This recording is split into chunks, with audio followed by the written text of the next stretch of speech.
we hear about this fascinating incident in the second book of Kings, chapter 6, where one simple prayer changes the outcome of not one, but two opposing nations.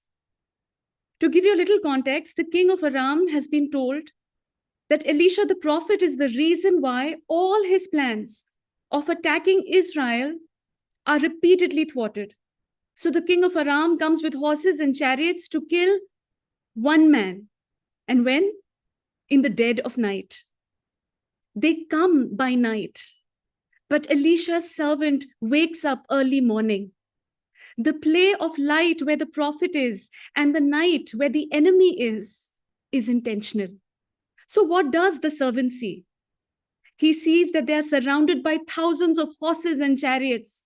And the servant cries out, "Alas, what shall we do?"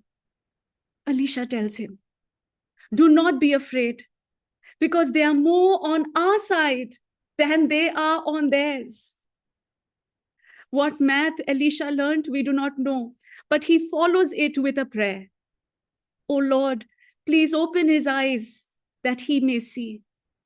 So the Lord opened the eyes of the servant, and he saw the mountain was full of horses and chariots of fire all around Elisha. My dear friends, we live our lives as one of these characters. God calls us to be like the prophet whose eyes are opened, who can foresee the enemy's plans, who can look into spiritual realms. But usually, we live our life as servants who cry out overwhelming situations. What shall we do? Actually, we need to do nothing. We just ask the Lord. And this is the first point I want to bring to you. We just ask the Lord, "Open my eyes that I may see."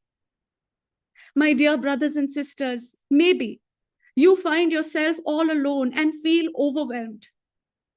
Perhaps yours is the only Catholic family in the neighborhood, or you are the only Catholic employee in your office, or your institution, your convent is the only Catholic presence in the town.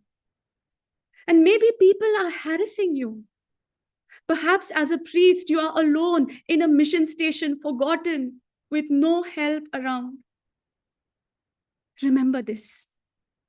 We do not need to change situations.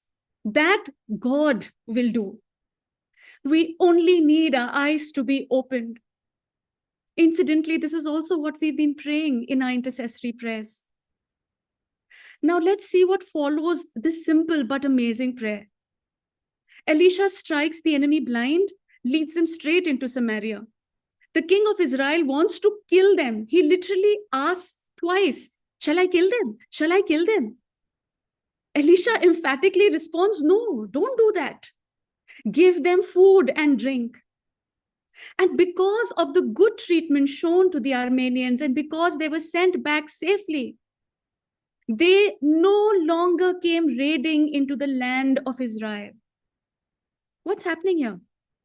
The enemy's eyes have opened. The foe has become a friend. Which brings me to my second point. Only goodness can trump evil. Evil cannot be trumped by more evil. The more the Lord opens our eyes to spiritual reality, either of these two things will happen. Either those who are against the truth will be blinded and confounded into confusion, or, and this is what our ultimate aim should always be, perhaps their eyes too will be opened. Now, the third and final point I want to make is this: the power of one believer. Do not underestimate what you on your own can do. Elisha seemed alone, but we know now he wasn't. Okay, let's raise the stakes a little higher. Maybe there are those among us who are not worried about their own lives, but you are worried because there are people God has placed in your care.